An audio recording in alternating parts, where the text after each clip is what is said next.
ఆళ్లగడ్డ పట్టణంలో నీటి కాలుష్యం వల్ల అతిసార వ్యాధి లక్షణాలు పెరుగుతున్నాయని ఆరోగ్య శాఖ అధికారులు గుర్తించారు.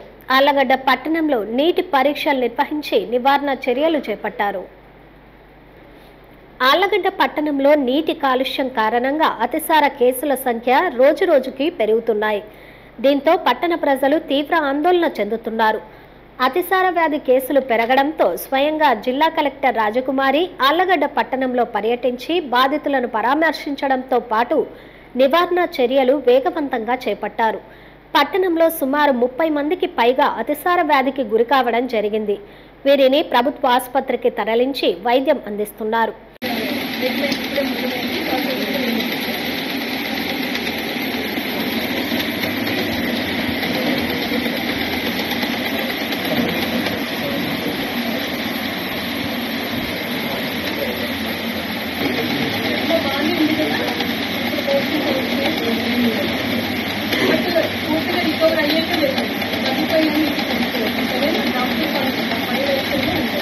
విరేచనాలు, వాంతులు, చలి, జ్వరం లక్షణాలు కనిపించే వారి సంఖ్య పెరుగుతుండడంతో ప్రజల్లో భయం నెలకొన్నది.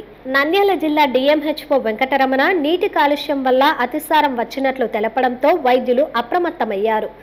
జిల్లా ఆర్డబ్ల్యూఎస్ అధికారులు ఆళ్లగడ్డ పట్టణంలోని వార్డుల్లో పర్యటించి నీటి పరీక్షలు నిర్వహిస్తున్నారు. నీటి కాలుష్యంకు గురైన ప్రాంతాలను గుర్తించి ప్రజలను అప్రమత్తం చేశారు. అభ్యుదయ కాలనీలో ఈ తుమ్మరవీధి సంబంధించిన సచివాలయ పరిధిలోని అభ్యుదయ కమిషనర్గా 20 కేసులు దాకా వచ్చాయి.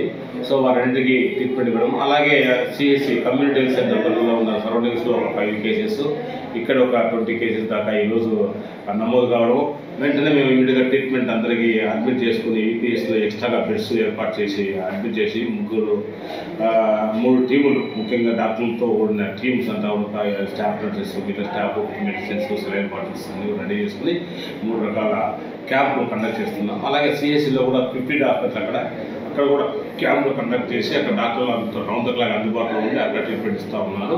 సో పరిస్థితి అదుపులో ఉంది. అలాగే కేసులు అన్ని కూడా స్టేబుల్గా అన్ని రికవర్ అయ్యి ప్రాబ్లం లేకుండా అన్ని స్టేబుల్గా ఉన్నాయి. రెండవది 3 డెత్లు చెప్పినది మాత్రం వాస్తవం. ఒక డెత్ అయినాయి, కానీ ధైర్యం వల్ల డెత్ అయింది, ఒకటే డెత్ అయింది. కాబట్టి ప్రజలు ఎవరు ఇబ్బంది అవసరం లేదు. అలాగే ప్రజలందరూ కూడా ఎప్పటికప్పుడు మాకు ట్రీట్మెంట్కి సంబంధించి ఏ చిన్న వాంతుల పేరు వచ్చిన 2 సార్లు ఒకసారి వచ్చిన వెంటనే మాకు రిపోర్ట్ చేయడం, ఇమ్మీడియట్గా మా ఏఎన్ఎం కానీ ఆశా చెప్తే వెంటనే మేము ట్రీట్మెంట్ స్టార్ట్ చేసి వారికి తగిన వైద్యం అందించే అవకాశం ఉంటుంది. ఆళ్లగడ్డ శివారులోని టిట్కో గృహాల సముదాయాలలో నీటి పరీక్షలు నిర్వహించారు. పట్టణంలో అతిసారం అదుపులోకి రాకపోవడంతో ప్రజలు ఆందోళన చెందుతున్నారు. ముఖ్యంగా నీళ్ల ట్యాంకుల శుభ్రత విషయంలో నిర్లక్ష్యం కనిపిస్తోంది. ట్యాంకులు దెబ్బతినడంతో ట్యాంకులను శుభ్రం చేయడానికి సిబ్బంది సాహసించకపోవడంతో కొన్ని సంవత్సరాలుగా నీటి ట్యాంకులను శుభ్రం చేయడం లేదని పట్టణవాసులు వాపోతున్నారు. పట్టణంలో సగం మంది ఈ ట్యాంకులలో నీటిని వినియోగిస్తున్నారు. గ్రంథాలయం పరిసర వీధుల్లో నీటి కుళాయిల నుంచి నీరు మురుగుగా తలపిస్తోందని స్థానికులు వాపోతున్నారు. పట్టణంలో లీకేజీల కారణంగా నీటి గొట్టాల్లోకి మురికి నీరు చేరుతోందని పేర్కొంటున్నారు. 2 ట్యాంకుల నుంచి నీటి సరఫరాను మున్సిపల్ అధికారులు నిలిపివేశారు. Saddam colony, Ashok Nagar, sales tax వీధి, ఆదర్శ అభ్యుదయ కాలనీలలో మురుగునీరు వెలుపలికి వెళ్లడానికి మార్గం లేకపోవడం చర్చనీయాంశంగా మారింది. ప్రస్తుతం అతిసార ఎక్కువ అవుతుండడం వల్ల మేము ఎంబీ నగర్ అను టిట్కో ఆఫీస్ దగ్గర వాటర్ కంటామినేషన్ అయిందేమో అని టీడీఎస్ ద్వారా టెస్ట్ చేయడం జరిగింది. ఇక్కడ ఎటువంటి కంటామినేషన్ లేదు. అయినప్పటికీ కూడా ఫిల్టర్ వాటర్ కానీ, బోర్ వాటర్ కానీ ఇక్కడ టిట్కో ఆఫీస్ దగ్గర అండ్ ఎంబీ నగర్ దగ్గర వాటర్ని వేడి చేసి చల్లార్చి వడబోర్చి తాగవలసిందని ప్రజలకు తెలియజేయడం జరిగింది. హాయ్ అండి, సబ్స్క్రైబ్ టు నంద్యాల కమ్యూనికేషన్.